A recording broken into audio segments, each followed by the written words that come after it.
Hello out there in internet land, and welcome back to Bo&Joe. As always, I'm Bo. I'm Joe. And today we're doing our normal back and forth where one of us presents an idea to the other. They have no idea what's coming. Today it's my turn to receive. I don't like that. Today it's my turn to hear his topic. Yeah. I like how you caught my pause. Yeah. Yeah. So, just so that our viewers and listeners know, if you hear any weird bubbly sounds, we are sipping on our newest sparkling mineral water. Right, the great libations. Right, and Maria made a great comment. We decided to open our drinks beforehand so that you guys don't get the constant sound that comes with it. And that spawned a new slogan: open your drinks and open your minds. Yes, yeah, that's definitely... That's beautiful. That's a really great It's poetry. intro. Thank you, Maria. Yeah, thanks, Maria. All right. Joe, what do you got for me this week? All right, man. So we've touched on these topics many, many times, offline, out of our work talks and stuff like that. No, we didn't. Okay. No, okay, go ahead. Sorry. So out-of-place artifacts, right? Oops. So out-of-place artifacts. Yeah, exactly. So out-of-place artifacts are very peculiar things that we find... And there's so many of them. I mean, when researching this, I went into a very, very deep rabbit hole, but I found a couple of very interesting stories along the way. Apart from the out-of-place artifacts, there's a few that a lot of people already know, like the Antikythera mechanism, which was a device that was found off the coast of Antikythera in Greece. Sure. As I recall, they discovered recently that it was part of like a timekeeping device. Yeah, it was supposedly used to do navigation via stars. Like, it was supposedly used to do a variety of things, but it was an actual mechanism. Now, how did you pronounce it? Antikythera. Antikythera. Yeah, I am probably butchering it. But it's basically named after Antikythera, the actual, one of the islands of Greece. So, for the audience at home, and I hope I'm not butchering it, the Antikythera mechanism looks like a ship wheel. It was, or not a ship wheel like the pilot one, but it's the kind you would see on the inside of a marine. Right. I'm trying to think of it's like an airlock wheel. I mean, it's no. My brain is not. No. This should be interesting. So okay, yeah, for sure. So this in particular is basically what we can say one of the world's or one of humankind's first computers.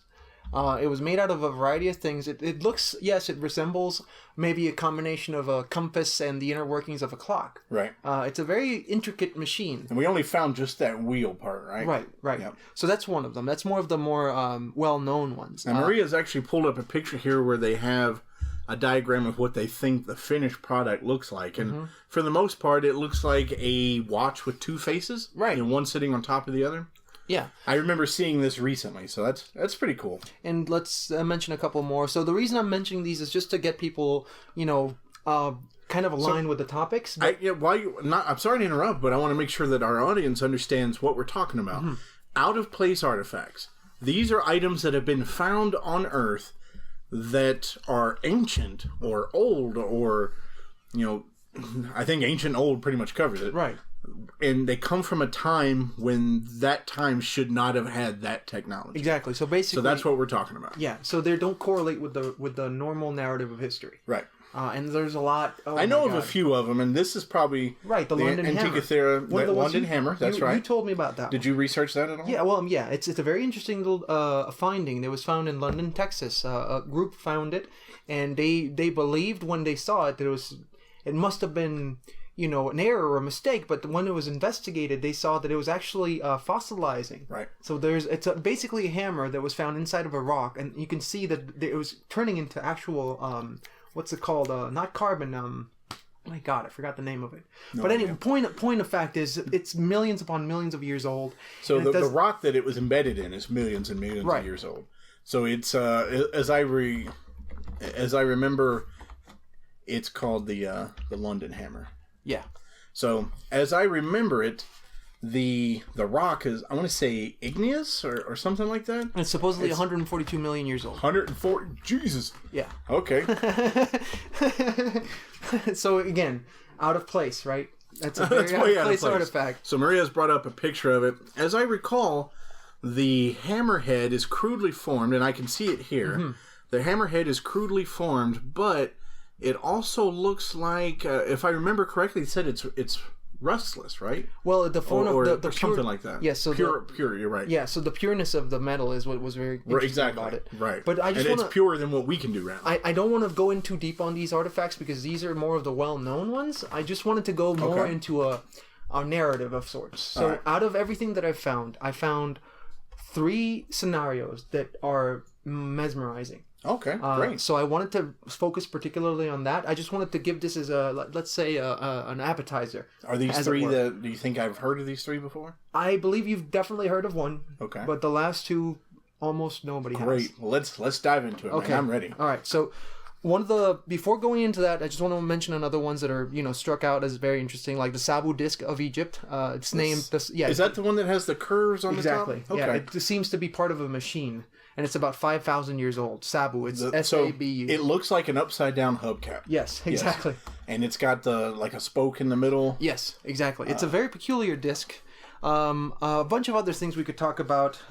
One of the more notable ones is the crystal skulls. Oh, yeah. And you believe those to be out of Absolutely, out of man. You cannot date them. I know that they said that some of those... So yeah, Maria just brought up the Sabu disc. Mm-hmm. And to me, that looks clearly like... a mechanism of sorts, right? Well, I mean, no. I mean, it looks like a hubcap to me. Like a very fancy hubcap. Is it because I'm Puerto Rican, Charles? Or, I mean, yes. But have you stolen it? Hey, give me a chance. Just so we're clear, I have nothing against Puerto Ricans or your penchant for stealing hubcap. No, I'm totally kidding. It's a joke. I tease him about it all the time. I know. It's fine. But no, this looks, for our audience that can't see it, it looks like an upside down hubcap or like the base of those fans that you can get nowadays. Yeah, the interesting fact about that is the way that the metal was formed and forged. Right. I remember reading about it. Yes, it would take a very specific type of instrument that wasn't supposed to be available at that time. That's why that's an out-of-place artifact. So, in your research, did you ever figure out what the disc of Sabu was for? Well, that's the one thing. It's a mystery, but there's the correlation of what people believe it to be. But the thing that I'm interested about is what most of the fringe would say it is, and it's part of some machine. So it's basically that's more. But no idea what the machine would have been. Not really. I mean, there's a lot of different. A pole in them, or a spot for a pole or something. Yeah. So there's a lot of different ideas of maybe it'd be some sort of a hydraulic mechanism that was used, and since there's a lot. Oh yeah, you're right. Stuff like that. Right. I do remember hearing that now. So one that you probably know about, the Kensington runes in Minnesota. I don't know about. So the Kensington runes, runes were Scandinavian. How do you say artifacts? No. So okay. So basically, this is found in Minnesota. The Kensington runes are one of those few out-of-place artifacts that can basically rewrite history. And we already know, right, that we were wrong when we said that Christopher Columbus was the actual person. Yes. I think he found the Americas. He was supposedly the person that found that's the Americas, right? Right. So I know we got our name from Amerigo Vespucci. Right. So, but I know that Christopher Columbus, was it India he landed on? Or? That's what he thought. He thought that he was landing in India, but who he'd actually landed on was in the Caribbean. Oh. So he landed first in... but anyways, that's a whole other conversation. But anyways, let's go back. So the Kensington runes, that's another... the Kensington runes. Yes. So possible Scandinavian explorers, an indication that there were Scandinavian explorers in the Americas prior to Christopher Columbus. The crystal skulls, again, like I mentioned, those are very, very interesting. That's in and of itself should be an entire episode, Charles, to be honest. I mean, the intricacy of artwork of these crystal skulls, and there are many of them, but to be honest, only about 3 of them are truly, truly mysterious. Talking about the skulls. Crystal skulls themselves. So I know that some of them did not have any tool markings. Yes. And we're saying that they're out of place because the people who made it shouldn't have had access to those tools. Not just that. I mean, even for today, some of really, it's almost impossible to replicate that. And again, we cannot date them, so we really don't know when these skulls were created. So the runes. I'm sorry to backtrack, but Maria just brought up a picture of the Kensington runes, or rune stone. Mm-hmm. This writing looks familiar. It does look Viking. Exactly. In origin. Yeah, Scandinavian. Exactly. Do they know what it says? I believe so, but again, I didn't want to get too deep into this. I just wanted to mention this as a little bit of appetizers before I get to the actual, like meaty stuff, as it were. So, okay, meaty stuff. Okay. Let's get back to it. Non-runestone stuff. Exactly. So you remember a long time ago we talked about the interesting findings that were discovered in the Grand Canyon around the turn of the century in the 1900s, right? I remember, yeah. G.E. Kincaid. Yep. A long time ago, about 2.5 years ago, we were talking about it. Right. So G.E. Kincaid was a person that was supposedly working with the Smithsonian, and at this time he was quote-unquote looking for minerals around the Grand Canyon in the basin and close to the river. Right. The interesting thing is the reason he quote-unquote was looking for minerals because it was illegal for people to search for gold in this area. Okay. A lot of people say that what he was actually doing was hunting for gold, specifically in this time. I mean, nothing wrong with that. Right. So this expedition of this man, he was looking for gold, he was going through, so put yourself in the mindset, you're in the Grand Canyon, you're down by the river, you're searching for gold, and then you start looking around and you see some steps.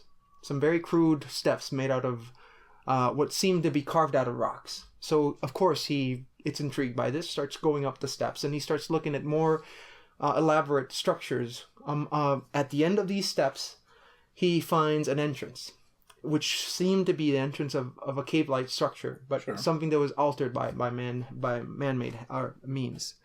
So once he enters this place, and this was mentioned what happened in the Phoenix Gazette in April 5th, 1909, what actually happened, what he discovered. So once he gets in here, he supposedly discovers a cavernous structure that contains many, many rooms. It was rooms. Sorry, rooms. I should enunciate better. And we're talking about more than 100 rooms, oval-shaped doors, intricate designs, tons of artifacts everywhere. But the interesting part, and why this is an important OPART, or out-of-place artifact, is that the artifacts that were contained in here were not stemming directly from Native Americans only. I believe they were Egyptian. Right, so, yes. Yeah. So apart from not just Egyptian, they found things were completely out of place. So they found Egyptian hieroglyphs, they found Egyptian artifacts, but they also found Buddhist and Indian-looking artifacts. The amount of things that were found here were completely crazy. But the interesting thing was the way that he described this place. Supposedly it could fit up to 50,000 people. So you remember one of our first podcasts... That's pretty big, dude. It's huge. So one of our first podcasts, we talked about Cappadocia in Turkey. That region, that complete... the caves. They're in Kuyu, yeah. So just imagine a place like that, if you want to visualize it. It was an incredibly cavernous area, filled with rooms and all these intricate artifacts. This gargantuan. So the Smithsonian supposedly sent out a man by the name of S.A. Jordan on an expedition to basically look at what was happening here. So again, they went down there, 30 to 40 people, archaeologists, geologists, everybody that you can imagine, went back there, led by this S.A. Jordan. Supposedly, and this is where it gets very interesting, this was all talked about in that Phoenix Gazette post of the April 5th, 1909, that they discovered these cavernous areas with these amazing artifacts. But again, that's the only place that you're going to find anything in relation to this, and I'll touch on this a little bit later. Okay. So when this person, S.A. Jordan, was down there, they were taking all of these artifacts. And I'm literally talking about taking them. So you're talking about S.A. Jordan took the artifacts? Yes, he was working with the Smithsonian. This is important to note. Remember, Smithsonian, it's a very important character in this whole story. Okay. When they took all this information, when they took all of this, not only did they take all of the stuff, all of the artifacts, but they were literally shiping out, like removing the steps, removing traces of this structure as they went. In other words, you get what I'm saying, right? Yeah, covering it up. Exactly. Exactly, which is an important point to this whole narrative because it's going to correlate with everything that we're going to talk about a little bit later. Okay. So again, this was the Smithsonian. He was being paid, and he was doing this as an emissary of the Smithsonian, which is very interesting. So okay, back to the topic that we were talking about. So, in relation to why Egypt, right? Let's touch on that first.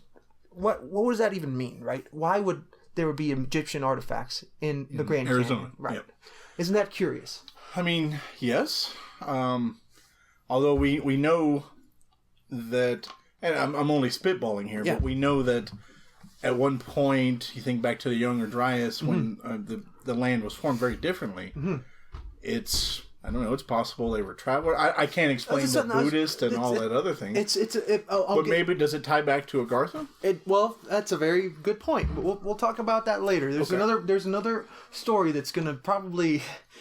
I don't want to get ahead of myself. Okay. Let's get back to Egypt. Okay. So Egyptian artifacts, or Egyptian hieroglyphs, very interesting stuff. So there's actually some Egyptian hieroglyphs that show, expeditions, or demonstrate the idea of the Egyptian people going into travels, searching for something. Okay. I'm going to get a little bit more into detail about that, but I just wanted to say there's one particular thing that just blew me away. Some mummies in Egypt were discovered to have, and I kid you not, man, they were discovered to have cocaine and tobacco. Okay. So what does that mean? Cocaine and tobacco only are accessible and grow in the Americas. Sure. So that would denote that, yes, they did travel. Not only did they travel, but they had influences. But didn't we... I'm not trying to segue you from your story, but don't we also know that Egyptians had red hair? Some of them had, red hair? Yes, that's a very important statement. Yes, that's another... for another episode, we've got to talk about that. Totally okay. So there was a woman in 1992 of the name Svetsa Bela... I'm totally butchering this. Wow. Velovanova. Svetsa, yes, Dr. Svetsa Velovanova. You're just determined to get us hated by every nationality. I'm sorry, man. I'm trying to pronounce it. So she was looking and studying a 3,000-year-old mummy. Okay. And she was the one who found the contents of cocaine and tobacco. How did she do that? She was researching it, and then she started studying what it was. And when she started studying what it was, she found out it was actual petrified tobacco and cocaine. So, cocaine and the cocaine plant. I'm just curious. Maria's brought up a picture of something called cocaine mummies. Right. I don't know if that's the same thing. So here's the thing, man. She was... Are we sure that... I don't mean to sound like a butthead, but are we sure she wasn't trying to, smuggle it or anything? No, she was not. And here's the nail on the coffin on that one. So everybody thought the same thing you just thought right there. Okay. Literally. Good. Then I'm not alone. No, you're not. And it also means I'm a butthead. No, it does not. It was. No. This is a very. It's a very important thing. It's when you're challenging the narrative of history. That's the first thing that everybody's going to do. That's why these old parts are so important. Okay. Because we have all of these narratives inlaid to us as we grow up. Yes. So to have something like that challenged, I mean, it's a very hard thing to take in, man. I totally get it. What's this? So for her, she was. I mean, my God, man. She was extremely attacked. I'm jump in. Maria just brought in... I'm sorry to jump into you so much, but I think our audience will find this interesting. Maria just brought up an article on a Hanut Tawi. Mm-hmm. Hanut Tawi is approximately 1000 BCE, was one of the ancient Egyptian priestesses who was discovered, who is considered one of the so-called cocaine mummies. Mm-hmm. So little to nothing is known about her life, other than she was at the temple of Amun at Thebes. So that's one of the. Here you go. 1992 German toxicologist Svetlana Balabanova. There you go. Wow, you butchered that so bad. And I'm gonna admit I thought it was Russian, but she's German. Yeah.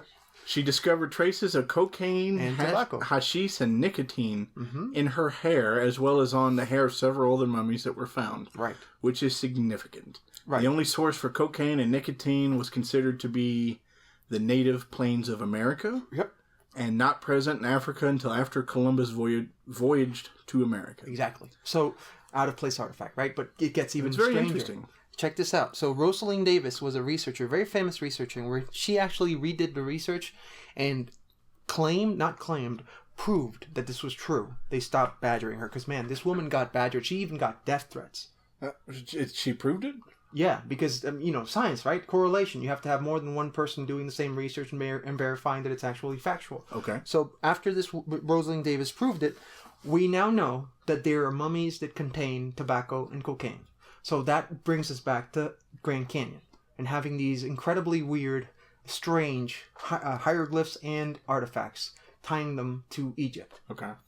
So the World Explorers Club, it sounds strange, but they were looking into the same information that we're talking about, and they gave the Smithsonian a call. So what is the World Explorers Club? It's I hate to say this. You remember South Park had Yeah, let's not bring that up. But yes, okay, so just imagine a group of people that are very curious, and they were trying to find correlations into why this information was whitewashed from history, and why, if anything, there was not a mention of this in Smithsonian's own narrative. So they literally gave them a call. So when they gave them a call, the archaeologist that answered the phone told them, first and foremost, there has never ever been found in the Americas anything in relation to Egypt, so what you're saying is false. And that was it. They hang up. So that's the only statement they got, literally. They did not have anything but just a no. Okay. But again, let's go back to what happened. What G.E. Kincaid and these persons that were doing these exploration mentioned was, yes, they found this. We had room for 50,000 people. I mean, that's a lot of people. That's a lot of people. That's a stadium. Exactly. I mean, it's gargantuan. So I'm curious. Does it ever indicate? I'm sorry if we keep taking you off point, but does it ever indicate how he came to that number? Oh, the space? Yeah. Well, no, they don't really specify how he came. There was just an estimate of space, really.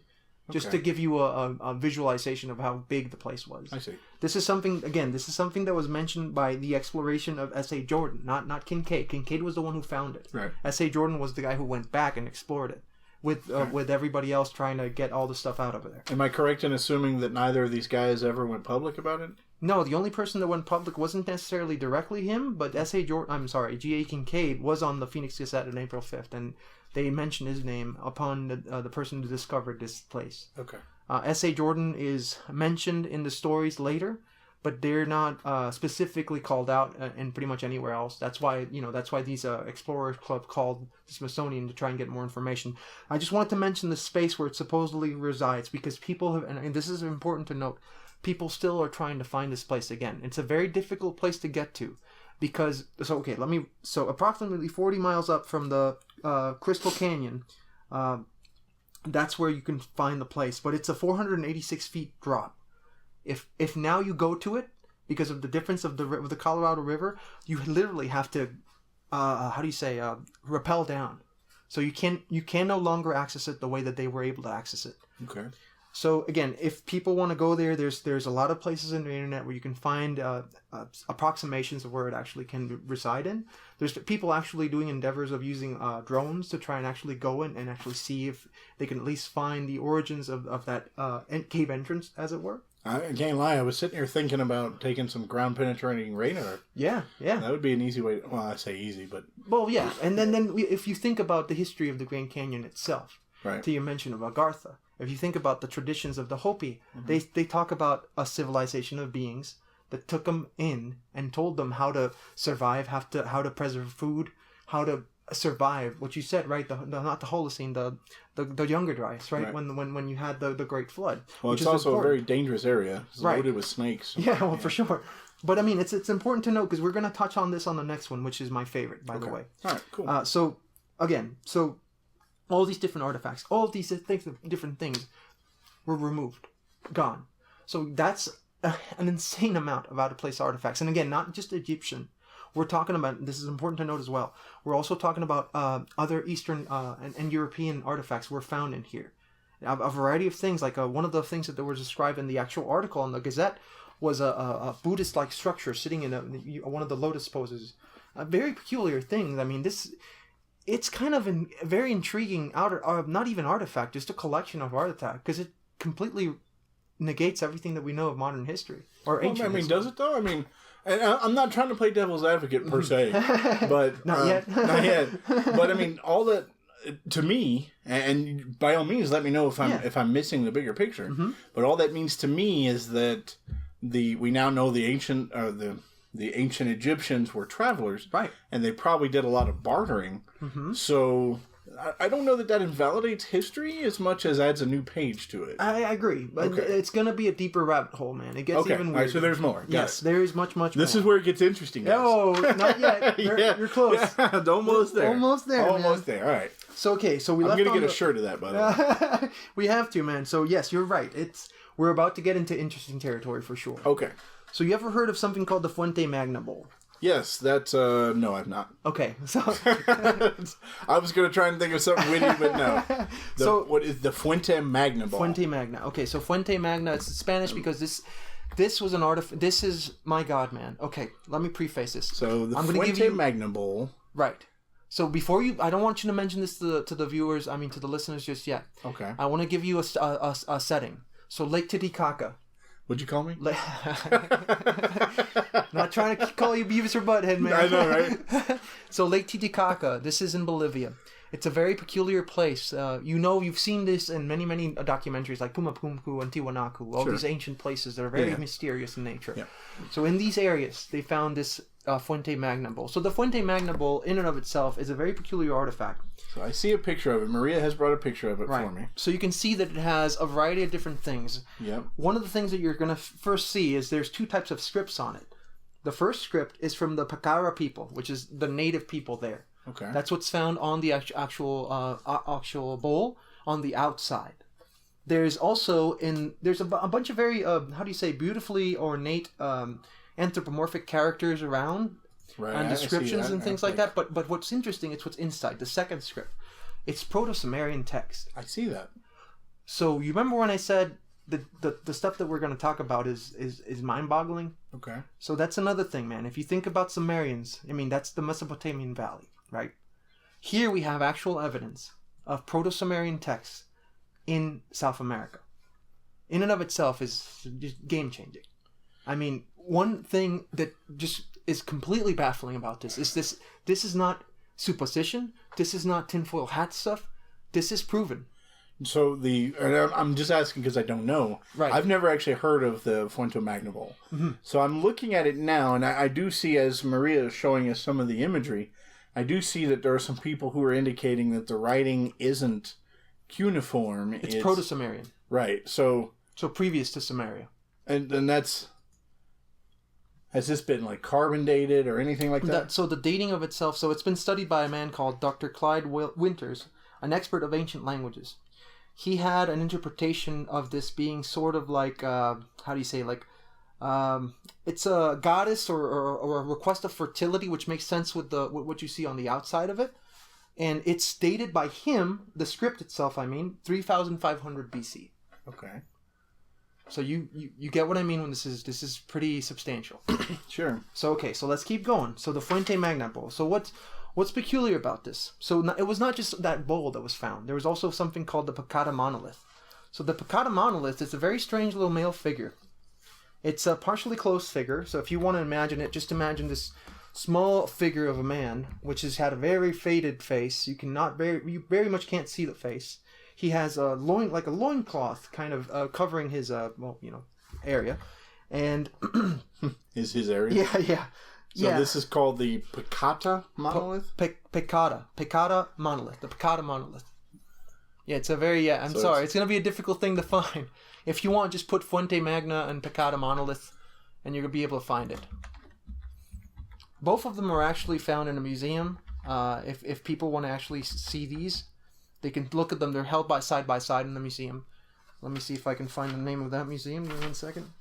Now, is that for the Pecata? Is that P-E-K-A-T-A? 1 second. P-E-C-O-T-A.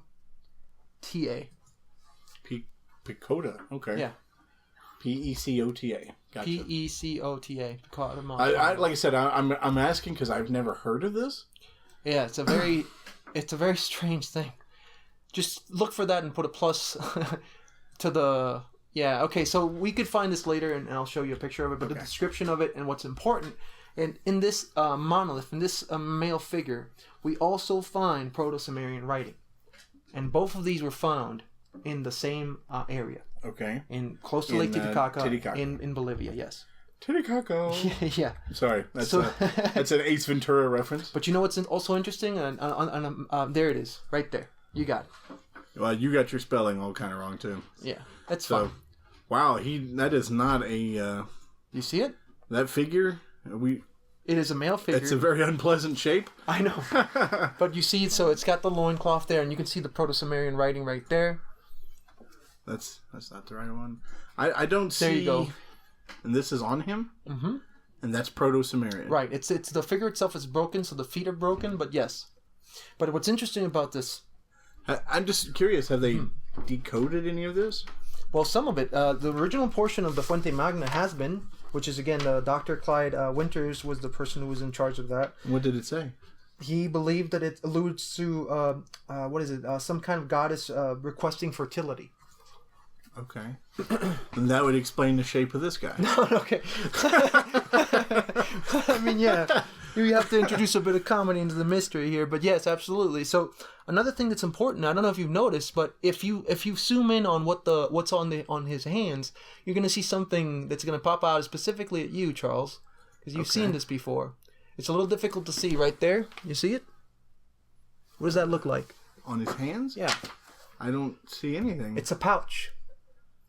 I don't see that. Okay, maybe the image we have is just not a good pouch. Yeah, okay. I did a lot of research into this. You know the pouch that's found in Göbekli Tepe, the pouch that's found in all the Sumerian... like all the guys who are carrying exactly. things. It's found across a variety of different places across the planet. But not only that, it's also found... Actually, she just had a picture from the first angle that I saw. I could not tell anything, but here that is clearly a pouch. It's like a not a pouch he carried. It looks like a pocket. Right. Yeah. Okay. So the Sumerian bag, it's called, or the pouch. It's a very peculiar thing. You find it in so many other places. I mean, it's extremely peculiar. But you know what's even more strange? This all ties into a very peculiar character in history called Father Crespi. Father Crespi? Yeah, okay. Father Crespi. So that is not a good name either. No, before I get into this, because here's where it's really going to get interesting, my friend. Oh, there it is. Here's where it gets interesting, guys. Oh, man. Just you remember when I said that before we were talking about astronauts of Neil Armstrong? Never heard of him. Right. You know. No, so yeah. So you're about to bring Armstrong. Yeah. Okay. Yeah. That's what I mean. This is where it gets really, really interesting. All right. This is Yeah. Good times. All right. All right. So this Crespi was a Cilician monk. He was born in Italy in 1891. He had studied anthropology prior to becoming a priest. In 1923, he was assigned to the small town of Cuneca in Ecuador, where he spent 59 years of his life pretty much doing charitable work. Okay. So Crespi was very well liked in that area by the native people. What was very interesting was he was very close to a peculiar place, which is... in my thought, the most important subject that we're going to touch on tonight. And that place was called I'm going to say it in Spanish, Cueva de los Tallos. In English, it's called Cave of the Oilbirds. Cave of the Oilbirds. Like this. Oilbirds. That's a strange name. Right. So this is one thing that not a lot of people have heard about. So Maria's bringing up a picture of this. I have pictures as well to show you. But before showing you these pictures, I want to tell you the story. I do want to say that our producer is having a terrible time because of me mentioning his name. Yes, because of Crespi. And I'm trying to be professional, and I can't help but think, is he extra Crespi? Dang it, man! All right, so the important thing about I'm sorry to our listeners about Father Crespi. And yes, he's a little Crespi. He's a little Crespi. He spent 59 years in Ecuador, so I'm pretty sure he's Crespi. I understand. But yeah, that's a good point, actually. Yeah. That is a really good point. Very, very long time. So here's where it gets very, very, very interesting. Crespi was a person that not only did he... So let me go back a bit. He's world famous thanks to von Daniken. You remember Eric von Daniken? I know von Daniken very well. So the first time this name and this story was brought to light was thanks to Eric von Daniken. Eric von Daniken talked about this, and he tied this into his idea of, fingerprints of the gods. I'm sorry, not chariots of the gods. Yeah, thank you. So he believed that all of Crespi's artifacts, because the reason why Crespi is important, the native people, as a way of thanking him, but there's more to the subject than just thanking, and it's very important to denote the differences. They brought him artifacts, and he would give the people money. Okay, so these people would bring him stuff, he would give them money. Right, so you know what this is leading to, right? A lot of the stuff that he was given was fake. Oh yeah, I mean, that makes sense. So this is important to note. So this is Crespi, what you're telling us now is what von Daniken has reported? Yes. So what von Daniken has in his books, he shows a lot of these artifacts. Most of them were either made out of silver or gold. Okay. But what's interesting about Crespi... Wait a minute. Yes. I think I've heard this story. Yeah. Oh, yeah, I'm sorry. Go on. Now it's starting to ring. I've never heard the name Crespi. Otherwise, I would not have been able to stop laughing. So, It's fine. Poor old Maria's over here. She's almost in tears. She handed me a piece of paper that said cream on it. Oh my god. I was like, oh man. This guy's writhing his grave. I know, right? He's like, but I was important. Yes. There he is. Father Crespi. And that's not how you write Crespi. Here we go. That is funny. That is super funny. So Crespi.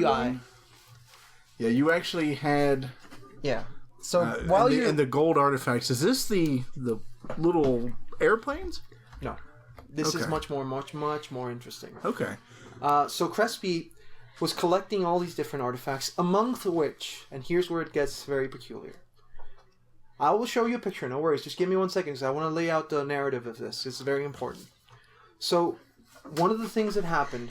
Oh, all right. You know what? Let me just show you the freaking picture of Crespi. Okay. You guys are taking way too long.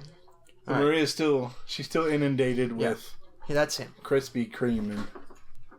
That's Father Crespi. He looks very crispy. Yes, I know. That's what I told you. 59 years in that part of the country. How old is he in this picture, do you think? He's about 75. 75. Yeah.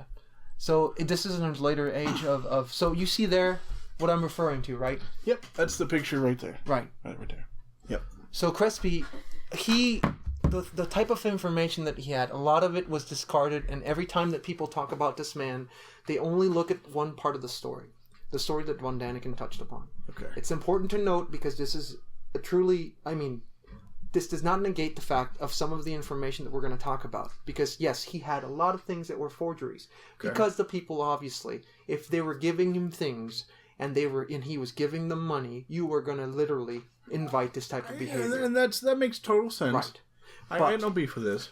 But he had many actual artifacts that were real.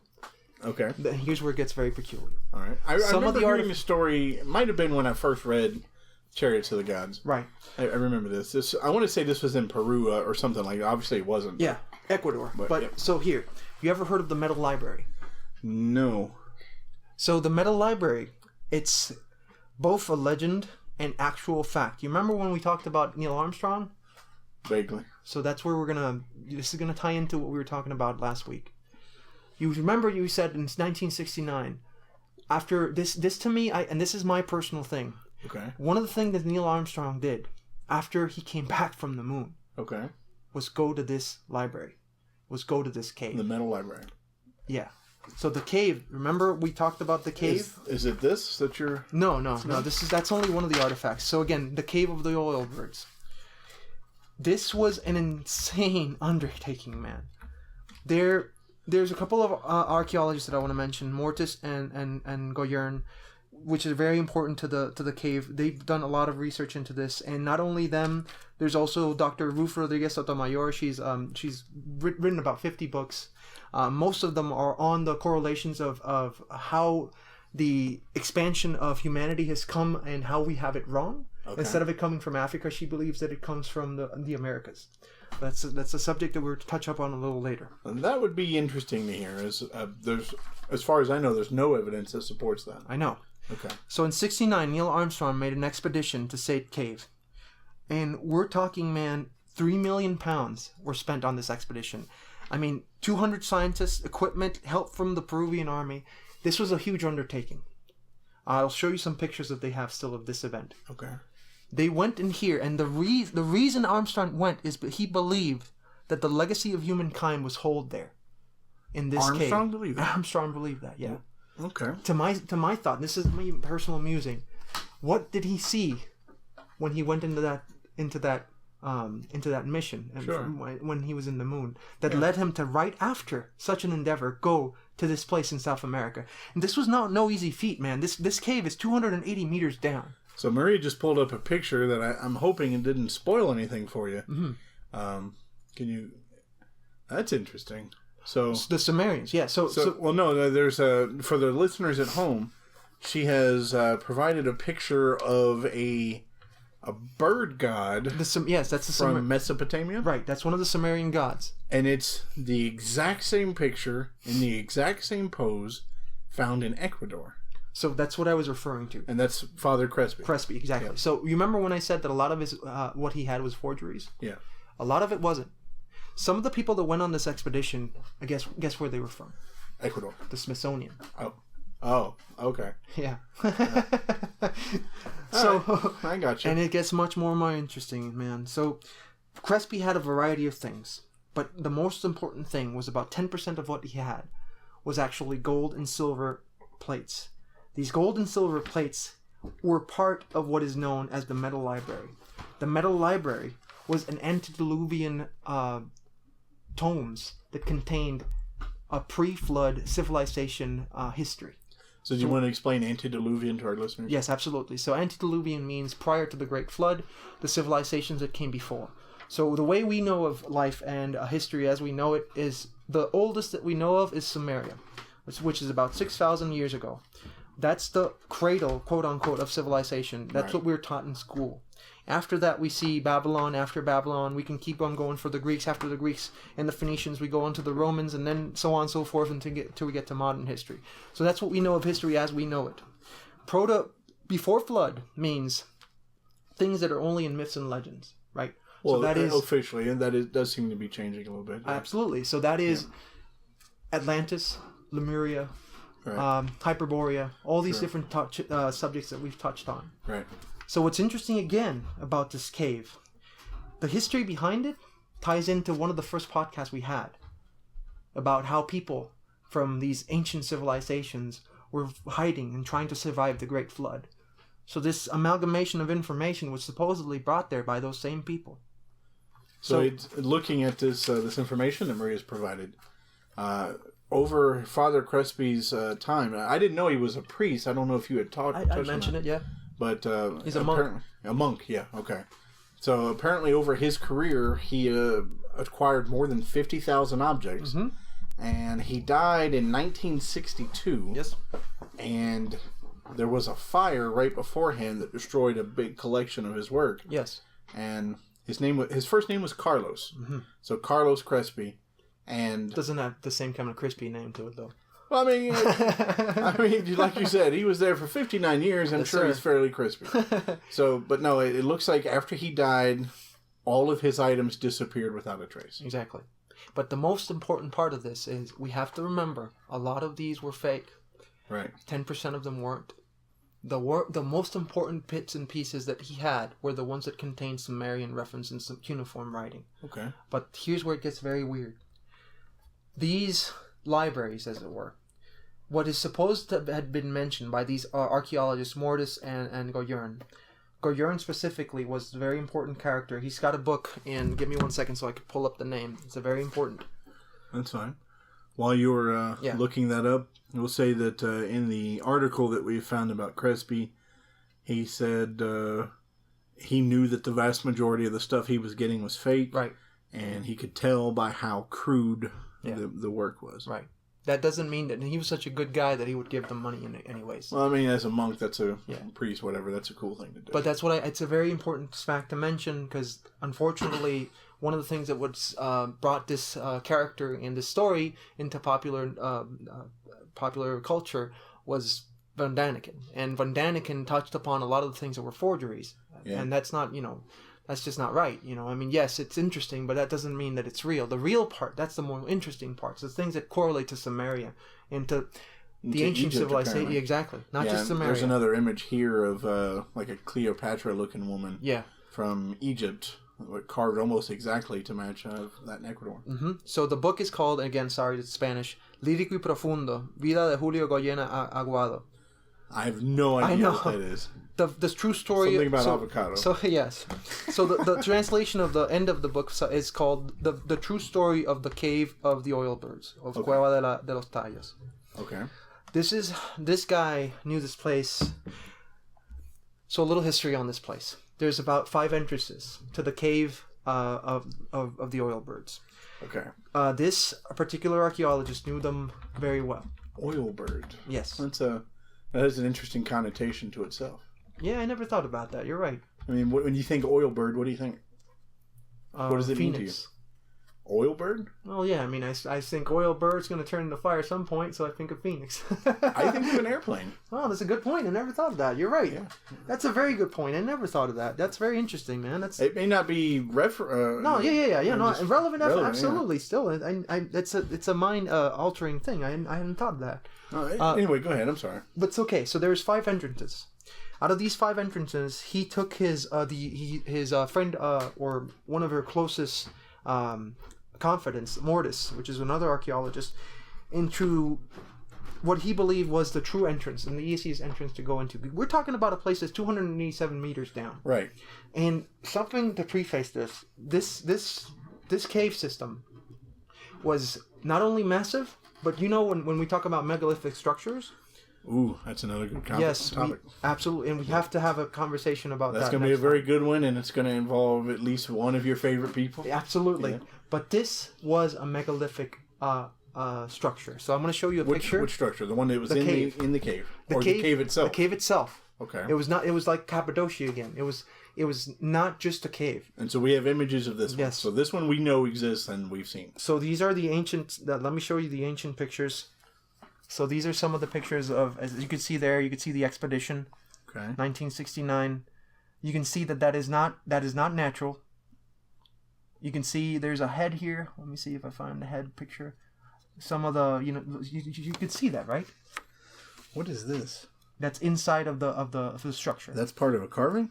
No. I'm talking about. Look at the roof. You see the roof? It's flat. Exactly. That's not natural. Oh yeah. Okay, I get you. So okay, I misunderstood what you were referring to. So the intricacies of these cave and the building of it, in and of itself, is a mystery that I cannot even fathom. Okay. Because we're talking about 280. We're talking about these people were able to construct something that was so structurally sound that it could withstand mountains on top of it. I mean, and the layers that it had protection against the elements. Like a carving. No. I'm talking about this is a ceiling, Charles. Yeah. Well, I see that it's a ceiling, but it just looks carved. I mean, yeah, but I get what you mean. But let me show you some more pictures. Okay. I'm not trying to be Debbie Downer. I'm trying to make sure I understand. You see that? You see the blocks? You see the interlocking blocks? Yep. So you know what I mean see. Now. Okay, yeah, I understand. So this was, and look, you could see the sign of the mission. The stamp, yeah. Yeah. So this was what Neil Armstrong, the astronaut, was down here. So remember when I said that there was 5 entrances? I heard, yeah. Yeah, so the 5 entrances, Mortis was taken to the true entrance, the one that was closest to the actual treasures. Oh, the treasure. Who's Mortis again? He's another archaeologist that was part of this whole endeavor. There was Mortis and Goyern. Goyern, okay. So these 5 entrances. So back to when Mortis and Goyern were going them by themselves, alone, before Armstrong and all the other scientists were brought on. Okay. He showed him a place that had 1,700 plates of gold. And these 1,700 plates of gold had what is believed to have an antediluvian history of mankind. But what's interesting was that those gold plates had a history of the Sun Dynasty of man. And you remember when we were talking about the moon last time? Yeah. There are 1,000 plates made out of silver that had the lunar dynasty of women. That's pretty cool. I like that. Yeah. Gold for sun, silver for moon. Yeah. I really like that. Right. And so this is one thing that they found. And again, Mortis was, awestruck of just seeing the amount of information and things that were inside of here. We're talking about a cavernous structure that was man-made, holding what is probably the most mysterious writings we will ever or never see, which we'll touch on a little bit later. So I'm assuming they disappeared. You're not going to believe this, man. I think I would. No, man. So I don't know, for some of our listeners, Lunar Dynasty is also a Hindu theme. Yes. Okay. So that correlates to something that we're going to talk about a little later, in the fact of what that madam that I told you, the Dr. Ruth Rodriguez Sotomayor, what she believes. I can't even pronounce that. It doesn't matter. The point is, she's written a thesis about all this information, and it ties into Madame Blavatsky. It ties into everything that we've talked about. That's why this is such an interesting tidbit of information. Okay. But back to the plates. So the plates themselves were believed to be part of that library of metal, or the metal library. When the Armstrong and all the different scientists and all the people came over, again, 200 scientists, help from the Peruvian army, we're talking about helicopters, we're talking about, everything in the kitchen sink thrown into this endeavor. Okay. These guys had to descend 280 meters down because the interesting part of this is when this guy, Goyern, brought this expedition, he did not take him the same route intentionally because he knew what was going to happen. There's a video online, it's in Spanish, but you can see him being extremely verbose and angry about what actually happened in this endeavor. Okay. Because what happened, as you will find, was a very dirty and bad thing. I'm imagining it's got something to do with the Smithsonian guys. It's got something to do with, hiding history. Yeah. So Armstrong believed, again, this was the legacy of humankind. That's why he went down there personally. Okay. So we're talking about an astronaut coming off the moon. What makes a freaking guy that comes out of the freaking moon landing go to freaking Bumsville place in South America searching for some metal tablets? I mean... That's a very interesting thing, man. I know, I think it's interesting. I think what has to be going on in your life that you get back from the moon and decide, I need to go to Ecuador? Exactly. What did he find? Yeah. What did he see? What did he see? Exactly. And that's what I muse in my own thoughts. I mean, what could he possibly have seen or witnessed that brought him to or brought him to the nature of having to go there to see the legacy of what he believed was, ancient humankind. Sure, I get you. So again, 3 million pounds was spent on this endeavor. They spent 32 days underground. 32, wow. You know what happened? Well, apparently stuff went missing. So they started taking out gold boxes and painting them black. They hooked them up to the helicopters and started loading them out. One by one, they took out gold boxes containing gold tablets and silver tablets, and they paint them black. And they lifted them up with the helicopters and took them out. While this was happening at the last 2 days, the locals heard 4 massive explosions occurring down. Why would you think that happens? The cave suddenly doesn't exist anymore. Or they were hiding something. Well, same difference. Yeah. Yeah, I mean, yeah. Good point. Recently, there's been a show like the Unknown or what is it, Gates, John Gates or something. Oh, the Expedition on that. Yeah, so he visited this area, and they told him a whitewash story of what was actually found. So I got to say that I've watched a few episodes of that, and I can't help but feel. I think he's a tremendously interesting guy to watch. He's got that charisma, he's got that magnetism.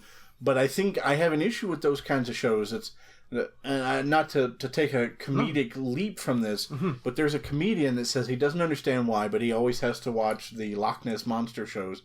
And he said, I don't understand why. It's always, oh, they didn't find him, we'll try again next week. Right. And for the Expedition Unknown, it feels very similar to me. Yeah. I actually, it's synchronicity. Yeah. In fact, that you mentioned this to me.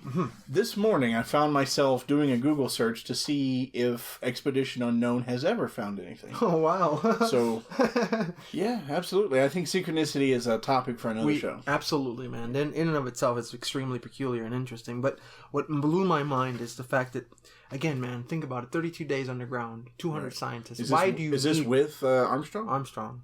Okay. 32 days. What the hell is 200? I mean, that's a lot of people. Maria, will you Google Armstrong Cave of Oilbirds? Yep. I just want to see if there's anything interesting out there. Absolutely, man. Have at it. But, so, what's supposedly hidden in this place, and here's where we thrive from history and go to legend, was the history of the knowledge that was carried by the people of pre-Atlantis, antediluvian, right? Okay. So, it even contains, supposedly, a golden zoo.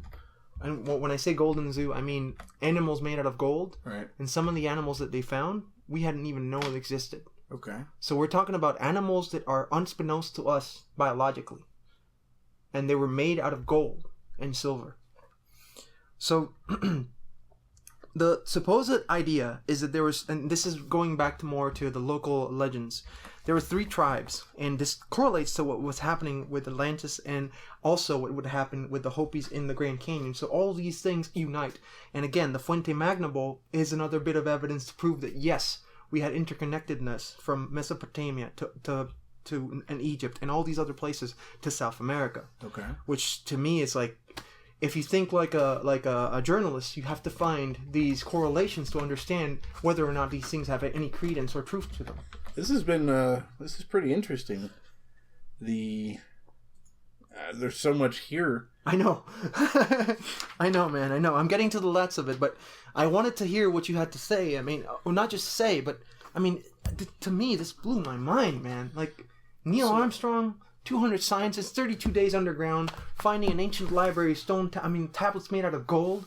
So, I mean, never heard about we this. are coming up on the final few minutes of the episode. And so my thoughts on it is, I agree that if Armstrong was there, that to me, I can only imagine whatever he saw. Like we said earlier, yeah. He saw something on the other side of the moon, and now he's thinking. Yeah. But I think when we talked about the moon, we said that these people, they saw the moon, they come back and they're depressed. Mm-hmm. That makes sense that you would search for answers if terrestrially. Yeah. If that's your only option, that's what you would do. What do I... So... I'm going to be honest. Yeah. I think in this particular story, I feel like we've painted the Smithsonian to be the bad guys. Not just them. I mean, they're definitely a character, but it wasn't just them, man. No, I imagine it's not just them, but we've made them a bad guy. And I think that's when it comes to, and by no means am I saying this is what happened, but when it comes to a story where we can't prove something, we always look for a villain. Absolutely. And it's only natural. But the truth is do I believe it could have happened? Yeah, I totally believe it. Mm-hmm. I've seen some of the images of Crespi and some of the stuff that he's had. Mm-hmm. I find it difficult to correlate it in a way that I can connect it logically. When I say, what I mean is the image of Cleopatra and the image of the bird, which I want to say is not Anubis, but I get what you mean. So the imagery, and then the symbolism. Right. I find it difficult to correlate how somebody in Ecuador had it from Egypt when, as far as I saw that. Yeah. When, as far as we know, there's never been a reason for those two societies to have communicated. Right. And it was, again, Proto-Summerian writing. We had some of the hieroglyphs some of the oldest known hieroglyphs are also found in these. I mean, the correlation is my God, man. I mean, they're you cannot, at least what we know is enough to say that we know nothing truly of history. Well, so that lady that I told you about, she spent the better part of her life trying to tie in what she believes. Svetlana. No, not Svetlana. So this lady's name, and forgive me, Dr. Ruth Rodriguez Sotomayor. She's yeah. I saw Maria had pulled up a picture of her. Her thesis. I was say her teeth. Yeah, don't talk about her teeth. That's... So she believes that, and again, she spent so long trying to find indications of human beings not coming out of Africa but coming out of America, and that again correlates to the idea of what the Native Americans, what the South Americans, I mean, literally all these legends that talk about people coming out of the ground after the flood and trying to survive. In my mind, I mean, it's insane, dude. She even goes up to tying out the African Americans coming from the Olmec tribe. Right. Which if you go and you search for the Olmecs is one of the more ancient ones, but if you look at their physical characteristics, are the closest to sub-Saharan people. Right. I mean, it's insane. It's a very interesting thesis, don't get me wrong. But what I liked about it is she ties it into some of the research that Blavatsky was doing. Blavatsky. Yeah, Blavatsky. I always butcher the name. Yeah. But some of the research that she was doing talks about this library. And that blew my mind. Like, every time So the thing that I was excited to talk to you about, more than just the fact of how, in my mind, incredible all this stuff is, right, how it ties in, the synchronicity of it, to all the other stuff we talked about. It is. I admit that I don't have anything to say other than what I said about the looking for a villain. Yeah. I mean, but I see the works that came out, and if I take it at face value that they came out when they claim that it came out, I can't argue it. It's mind-boggling, man. And not just that, it ties back to that idea. You remember when we talked about the tribe of the mist?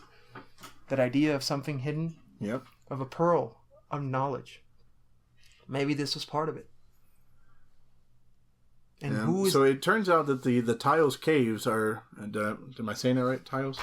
Taos, yep. So the Taos Caves in Ecuador are actually, it's a huge underground network of caves. Exactly. I didn't know that.